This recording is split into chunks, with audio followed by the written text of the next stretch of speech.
Саламатсыңарбы, урматтуу окуучулар? Баарыбыз китеп дептерлерибизди алып, онлайн сабакка даярданабыз. Биздин бүгүнкү өтүлүүчү темабыз сүйлөмдүн бирөңчөй мүчөлөрү.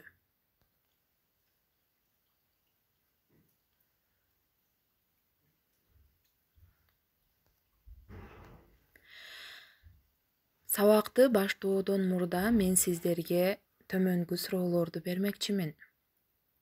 Биринчи суроо. Сүйлөм мүчөлөрү деген эмне? Ал эми экинчи суроо. Сүйлөм мүчөлөрү өз ара кандай болуп бөлүнөт? Биз буга чейинки кыргыз тил сабактарында сүйлөм мүчөлөрү жана алардын түрлөрү боюнча сөз кылганбыз. Демек, баарыбыз өтүлгөн темаларды эске түшүрөбүз дагы. Берилген эки суроого дептериңерди ачып, жооп табууга аракет жасагыла.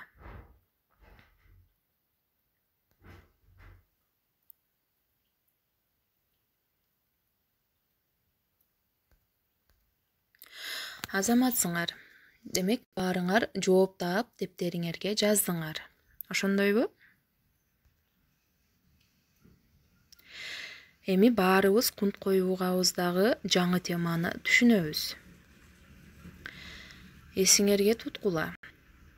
Сүйлөмдө бирдей суроого жооп берип, бирдей милдет аткарып, сүйлөмдүн бир гана мүчөсү менен байланышып турган сөздөр бирөңчөй мүчөлөр деп аталат. Мисалы: алма, өрүк, алча, гүлдөдү. Экинчи мисал: кыздар бийлешти, ырдашты. Эки сүйлөм тең жөнөкөй сүйлөм болуп саналат дагы, жөнөкөй сүйлөмдүн ичинен жалаң сүйлөм болуп эсептелинишет. Себеби, өзүңөр билесиңер, жалаң сүйлөм менен баяндоочтон гана жасалат. Бул сүйлөмдөрдө дагы менен баяндооч гана катышып жатат. Бул жерден өз алдыңарча бирөңчөй мүчөлөрдү табууга аракет жасап көргүлө. Бирөңчөй мүчөлөр кайсылар болушу мүмкүн, урматтуу окуучулар?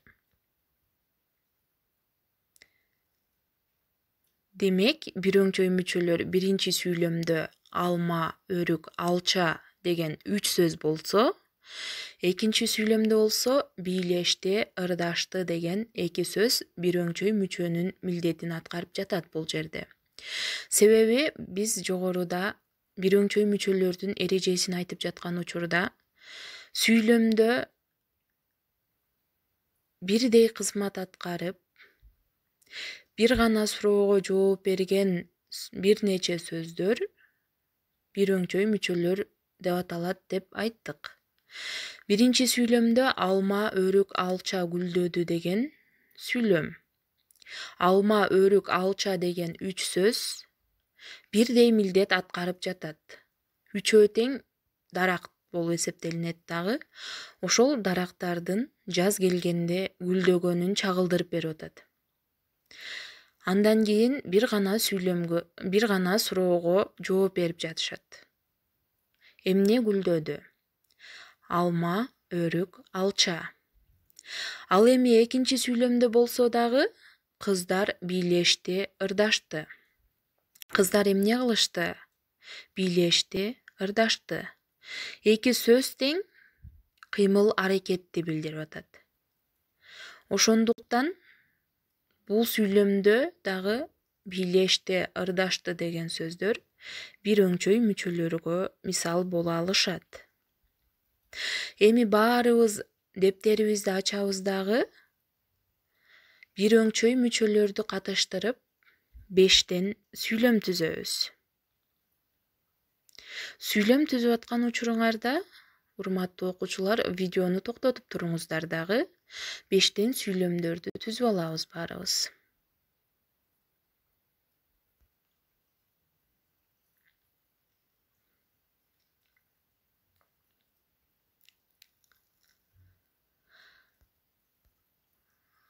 Окуучулар, баарыбыз 5 сүйлөмдү түзүп бүткөн болсок, кайра онлайн сабакка көңүлүбүздү бурабыз.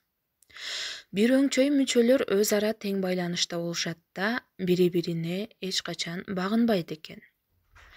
Жогорудагы сүйлөмдөрдөн дагы байкасак болот, алар өз ара тең байланышта турушат, бири-бирине эч качан багынбайт. Эгерде ошол сүйлөмдөрдөн, мисалы үчүн кыздар бийлешти, ырдашты деген сүйлөмдөн бийлешти деген сөздү же болбосо ырдашты деген сөздү алып койсок дагы, сүйлөмдүн мааниси эч кандай өзгөрбөйт. Жөн гана бир өңчөй сүйлөм мүчөсү эмес, жөн эле сүйлөм мүчөсү болуп калат. Кыздар бийлешти. Бир гана сөз болот дагы, бир гана ошол сүйлөм мүчөсүнүн милдетин аткарып калат.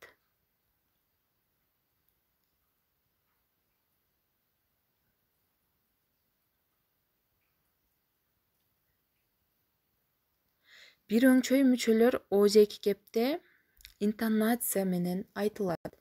Башкача айтканда, аларды айтып жаткан учурда биз тыным жасайбыз алардын. Ар бир сөздү айтып бүткөндөн кийин тыным жасайбыз. Ал эми жазууда болсо, аралары үтүр менен ажыратылып жазылат. Биздин бүгүнкү темабыз ушуну менен жыйынтыкталды. Бүгүнкү сабак баарыбызга түшүнүктүү болдубу? Эгерде түшүнбөй калган жерлериңиздер болсо, түшүнбөй калган суроолоруңуздар болсо, менин жеке WhatsApp номериме байланышып, тактап алсаңыздар болот. Ушуну менен бүгүнкү сабак жыйынтыкталды дагы. Үйгө тапшырманы белгилеп алыңыздар, урматтуу окуучулар. Үйгө берилген тапшырма: окуу китебиндеги 164-165 көнүгүүлөрдү аткарасыңар. Андан тышкары, мен берген суроолорго тапшырмаларды дагы кошо аткарышыңар керек. Сабак башталганда мен силерге 2 суроо менен кайрылдым.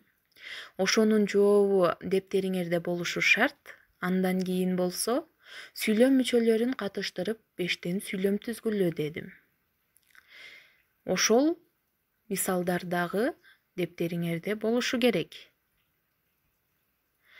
Бардык тапшырмаларды сүрөткө тартып, менин жеке WhatsApp номериме таштасаңыздар болот, урматтуу окуучулар. Кийинки сабактарда көрүшкөнгө чейин саламатта калгыла балдар.